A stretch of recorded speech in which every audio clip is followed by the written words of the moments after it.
ચાલતો થઈ જાય. અરે બાળક તું જીત ના કર, અહીંયા દડો નથી અને તું ઉયો જા.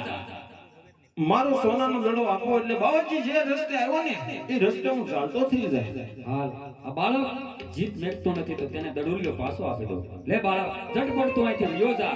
જો બેરબો આવશે તો તારું ભક્ષણ કરી જાય છે. અરે હા,